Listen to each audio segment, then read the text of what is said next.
The theme of MIXX this year is Fueling Interactive's Creative Revolution. What does creativity in interactive mean to you? That's a great question. I thought it's really interesting that last night Mad Men won the Emmys, and I just think it's like it's just a bizarre moment in history, because that is a nostalgic, backwards-looking story about the old advertising, the sort of the so-called glory days of advertising, and I just think it almost marks an inflection point, maybe an inflection point that's been long in coming. And you know, I think maybe what it marks is the end of a bad deal for consumers. Because you think about it, what advertising has been about for almost, forever, as long as there's been advertising, is this sort of like this terrible deal between advertisers and consumers, that it's like, if you want to watch great content, great TV, great sports, if you want to read the newspapers, it's going to be subsidized by an interruption. And what's been happening increasingly over the last 10 years is the internet is giving consumers more and more choice. And so that deal is just no longer acceptable to consumers anymore. And so it's forcing marketers, and it's forcing agencies like us, forcing publishers to rethink the way that we engage consumers. Everyone is saying how the roles of marketers, agencies, and publishers has shifted and even merged in recent years. How has that transformation in the interactive world impacted the way you do your job? So one of the things that we spend a lot of time thinking about is the ecosystem that you use to engage a consumer. So if it's engaging students, for example, it might be creating some educational content that's done in an engaging way, actually as we've done with Bank of America with a program called Morris on Campus, where you have this really cool guy who's very approachable. Young students and high school students like him and listen to him, and then creating an ecosystem around that character. And so the thing to answer your question, what that means is that when you build a program from the ground up, the type of relationship that you have with media companies is going to be different. So it's rather than just buying space, is what are the things that you can create together, the partnerships that you can create together to get that content out to the consumers at the right possible time. So I just think it's forcing a different level of creativity. You might have heard, there may be a number of people who've said this, but the thing about the recession sucks. As much as it sucks, it's actually accelerating that level of creativity. So I thought it was very interesting that last week there was an article in the New York Times where Hearst was talking about using very, very different ad units in both print and in online, doing things that they would have never considered doing before. And they're doing it because the recession is forcing them to be much more competitive and to work much, much harder to get the client's dollars. And we see our role as an agency to be, the word agents, may be more meaningful now than it ever was, is to be there on the client's behalf as their advocate to help orchestrate those types of programs in a way which we've never really had to do before. What do you think is most important about MIXX and the IAB specifically in the interactive ecosystem?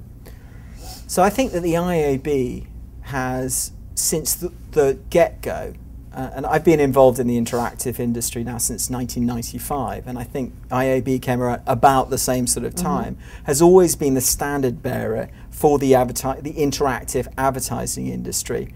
But I think the thing that's impressive about the IAB is that it has evolved with the times. So today's conversations are not just about online media or search, important though they are. It's also about sort of what makes a great branded experience for customers, and what is it that clients need today, and how do they need to be thinking differently about that. So the IAB, I think, has always been a flag bearer for that evolution and a flag bearer for the industry. I think the MIXX is just it's a good annual. It's a good event that happens multiple times a year to get people together to talk about those kinds of things. What's the single most compelling trend today in interactive media? And I know it's a hard question. I actually think it's, one of there are so many, it's impossible to answer, frankly, but one of the things which interests me the most is the generation change. And it's actually seeing a lot of the speakers today and thinking, these people are going to be the CMOs of tomorrow and the agency CEOs of tomorrow. And it's seeing that, this group of people here who are at the forefront of that change in digital are going to be the generation of leaders tomorrow. And if we think that what we're going through right now is turbulent and dramatic, you wait till those guys are in charge. That to me is a fascinating future we have ahead of us. What do you think today's consumer wants? I think they want to be talked to like human beings. One of the things that we talked about in our presentation today on Bank of America is the way that Bank of America is using Twitter to have real conversations with customers about their customer service problems. And so what you'll find an angry customer who's ranting about problems that they're having with their banker account, and Bank of America's Twitter customer service rep is listening to those conversations and engaging with them in an appropriate way, saying, look, how can I help you resolve those problems? Giving them service in a very rapid way, giving them a quick response. And the impact of it has been incredibly powerful. We're seeing really positive ripple effects that are happening from angry customers who are suddenly potentially turned into advocates by just Bank of America reaching out to them in a real and authentic way. And so I think that the opportunity with all of the sorts of things that we do with digital media is to put content out there for consumers to interact with, but give them the opportunity to have a real authentic dialogue with the brand, but do it on a mass scale.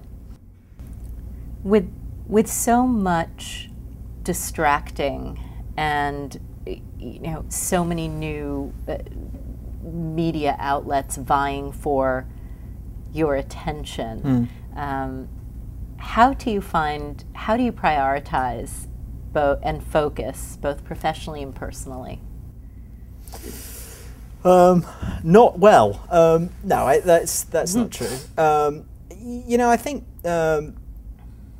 when you're developing a program for a client, I think the thing that's actually makes this so interesting and so exciting is there's no formula anymore.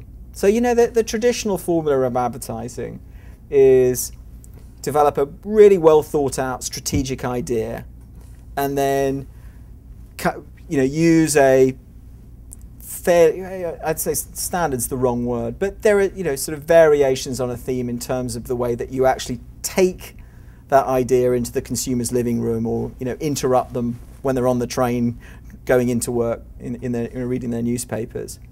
And that formula doesn't work as well as it used to, but there are new formulas. And I think the thing that's exciting is every time you get a new program, it gives you the opportunity to look at certain aspects of it with a clean slate.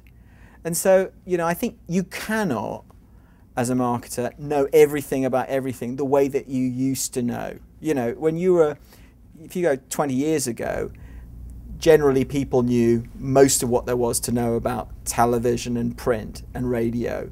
There were certain specialists in things like outdoor or local radio, but for the most part, as an advertising professional, there was a standard set of things that you were supposed to know about. Nowadays, that's actually impossible. But I think that's what makes it interesting, and I think what it means is that it sort of creates it creates a new what's the word I'm looking for? It's a new form of creativity, where creativity isn't just about the idea and the pictures, but it's how you actually bring that idea to consumers, the different tactics that you use to get it to the consumer at the right time. That's great. Adam, thank you. You're welcome.